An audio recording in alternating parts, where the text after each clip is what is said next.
What's going on, everyone? Welcome back to another edition of Sports to the Wire. For those of you who are new to the channel, I'm your host, as always, Rashid White. All right, so everyone sees the title. Everyone actually sees the thumbnail there, man. Who's to blame for this 0-3 start?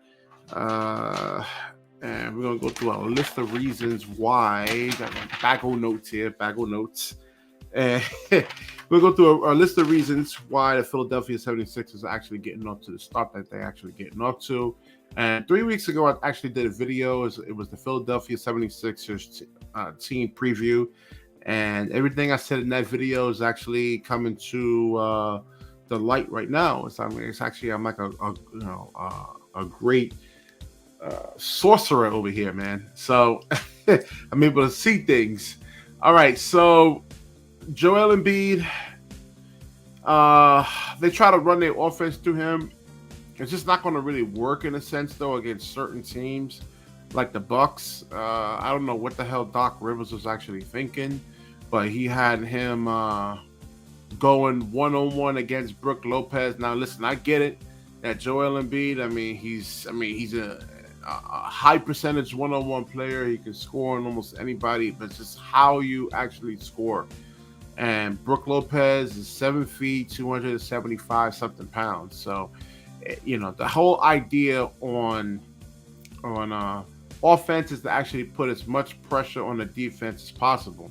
So by having Joel Embiid go one-on-one against Brook Lopez, Brook Lopez can put up a lot of resistance. It's not like Joel Embiid can't score on Brook Lopez, but you got to look at how many times that it's going to take him. Let's say if they wasn't going to come with any type of help, and it was a strictly one-on-one against Brook Lopez, and Joel Embiid takes up, let's say, 20 shots against Brook Lopez, then it would be a very, very poor shooting percentage. You would convert maybe 8 out of those 20 shots, where if they can actually run some screens and then get some mismatches, and he can go up against a much smaller player and post up a much smaller player.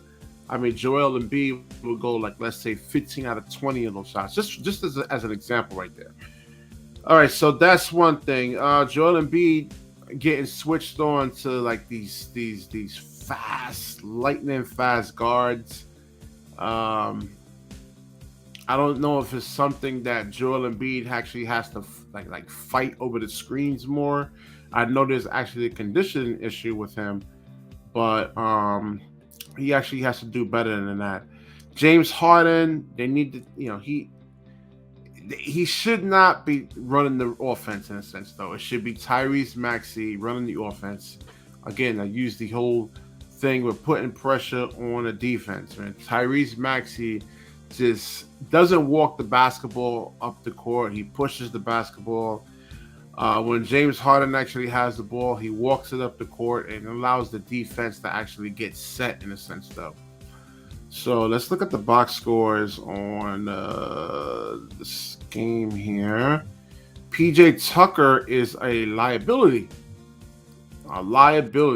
And he's 38 years old, man. And he cannot. I know he's actually good for defense, and it's better than Matisse Thybulle in the sense of at least PJ Tucker can actually hit the corner three. But I think in this case, I think you would need the athleticism that Thybulle actually brings versus PJ Tucker, because PJ Tucker only had 3 points here. So he's actually, he's a +4, but against young teams like this that can actually run, the veteran team like the Philadelphia 76ers out of the gym. Because the whole thing is that, Philadelphia will get better.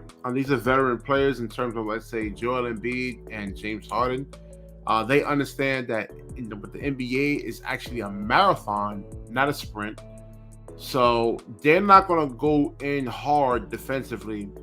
And James Harden, he's a good post player, like a post defensive player. Like, they try to, back him down low, and he's good at that. But in terms of like the perimeter, nah, James Harden is not going to be able to do that. no matter how many games he actually gets in. But at least he'll put more of a better effort, maybe 30 to 35 games in. So, yeah, I mean, Doc Rivers actually has to see that, man. I mean, PJ Tucker's not really giving you much on the offensive end. And how many shots did he actually take? Oh, man. See, 1 out of 2. That's not going to cut it, man. You might as well just put Thibault in there. If he's only going to take 2 field goal attempts, then you might as well put Thibault out there. At least you get some athleticism out there. All right, so I mentioned James Harden. I think I pretty much got through all my notes, man, without really actually having to look at it. So this is a game that they actually should have won, man. This is a rigged game in a sense, though, a rigged game. All right, so let me know what you actually think in the comment section. Is it Doc Rivers? Is it what's his name? Daryl Morey not actually constructing a good enough roster here? Because you actually have to get younger. Because this is what you see in the San Antonio Spurs is pretty much what you're seeing in Memphis. I mean, you're seeing a lot of these teams over here, man. This Vassell right here, man, he was killing them. I never even heard of this kid. I never even heard of him, but like what you see out of him is what you're pretty much going to get throughout the entire NBA damn near, man. And you see the shots he was actually making, and that's just Vassell. So if PJ Tucker's not going to give you anything, man, you might as well put Matisse Thybulle in.